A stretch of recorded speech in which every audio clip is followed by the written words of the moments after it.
it's pretty much seeming like LeBron James and Kyrie Irving needed each other more than they even thought. I freaking love the saying, you don't appreciate what you have truly until it's gone. And I think players like LeBron James, Kyrie Irving, Shaq, even Kobe, they've seen this through these bad breakups and these bad divorces with other superstars. As we all know, around 2014, LeBron James had 4 powerhouse seasons with Cleveland. Even though they lost to Golden State 3 out of the 4 times they played in the finals, Cleveland was a top dog in the East, and the Cleveland Cavaliers have been a historically bad franchise, so that's a big thing for Cleveland. And out of those 4 seasons back in Cleveland, LeBron played 3 of them with Kyrie Irving, and they made the finals all 3 times. And to me, the first NBA finals he should have won, but Kyrie Irving and Kevin Love went down. I know I'm probably going to get a lot of the dislikes for this and all that stuff. I respect Stephen Curry and that team and what they did in 2015, but I think if they had Kyrie Irving and LeBron James, I don't even think they really needed Kevin Love.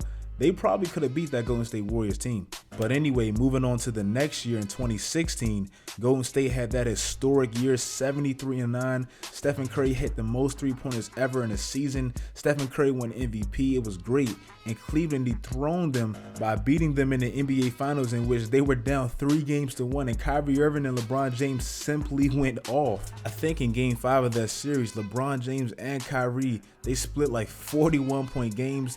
They were a duo that was deadly. I mean, they were deadly. They actually clicked. They actually really work, and that's why they had so much success.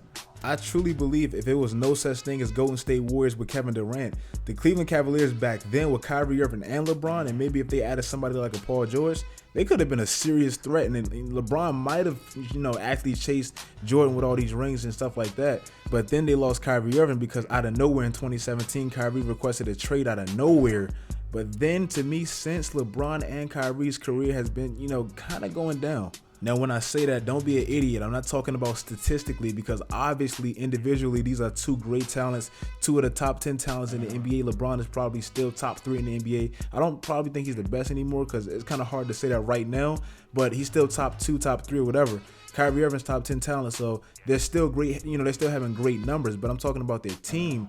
They're both not winning. I mean, as of right now, as the NBA stands today, I'm recording this video on a Friday. So as of right now, the Lakers have lost 8 out of their last 10 games. And to me, I just don't think it's any way possible they're making the playoffs. LeBron looks like he completely quit on defense. Like he doesn't even play anymore. He literally just sits at, damn near baseline and just watches. And I'm seeing stuff like, Rajon Rondo distancing himself from the bench and not sitting near his bench and his teammates and all this stuff. LeBron celebrating after passing Jordan, even though they're getting blown out. I mean, the Lakers team right now just looks like a big circus. And as for the Celtics, they don't really look anywhere near better. I mean, Kyrie Irving, while he's been playing, he's lost 7 out of his last 10 games. And it's like, the Celtics damn near look like they're better without Kyrie Irving, the superstar they playing money. They want to give a max deal and pay money to. To be honest, this is one of the more weird divorces that I've seen in NBA history, because like the Shaq and Kobe trade, early Shaq had success winning championships or a championship with the Miami Heat,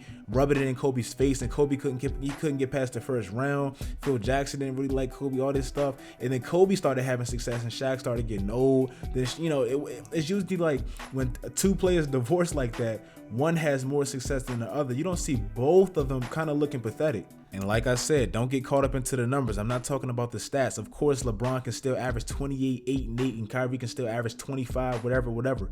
I'm talking about his team. Kyrie Irving as a leader, LeBron as a leader, they both look terrible. As much as I like Kyrie Irving as a talent, I'm not sure if he's a natural leader, because I feel like even Kobe had that problem, whereas he had to learn and develop and actually learn and grow into that leadership role, because it just wasn't natural. As much as I love Kobe, man, Kobe used to publicly crucify his teammates, kind of bring them down, kind of make them not want to play with them. And then I think it took, losing repetitively, like, man, this is just not working. All these points, 81 points, all this stuff is not working. Let me kind of bond with my teammates more, at least show some of that caring side. Let me not always be a hard ass on them. And, it kind of reverted to him winning with Pau Gasol, Andrew Bynum, Phil Jackson coming back. And his career just kind of took a whole 180 because he, learned how to win and learn how to be a leader. And I'm not saying Kyrie Irving can't grow and learn from these problems and all these hurdles that he's going through in his career, trying to be a new leader for a team when he didn't have to when he was with LeBron. But I'm saying, it takes some trials and tribulations to actually get to that point where you know how to get your guys to win, or at least get your guys to kind of buy into what you're selling and not make it really all about you being the centerpiece to y'all winning. Like, let them feel like they have a crucial part to y'all winning as a team. as much as I love LeBron, I feel like even him sometimes he struggles with that, because some of the stuff he says about the Lakers is like pathetic. Like, he just throws his teammates completely under the bus sometimes, and he just makes it kind of like all about himself sometimes. So a player like LeBron, as much as I love him, he needs to play with another superstar that kind of gets it. He knows he's won before, maybe like a Kawhi Leonard, maybe even an Anthony Davis, Kyrie Irving, because him playing with a bunch of young guys that he kind of has to mold and develop, it's just not going to work. He needed like a Kyrie Irving. And even as for Kyrie Irving, him playing with all this talent and all these new guys, they had a bunch of talent going into the year. I mean, everyone was like, who's going to stop the Celtics and all this stuff? And it seemed like the Celtics stopping the Celtics. So Kyrie Irving, maybe he needed that, you know, that big brother type of guy like LeBron, or maybe a Kevin Durant with the Knicks. Maybe he needed that. So to me, I feel like these two superstars, in some weird kind of way, they really needed each other.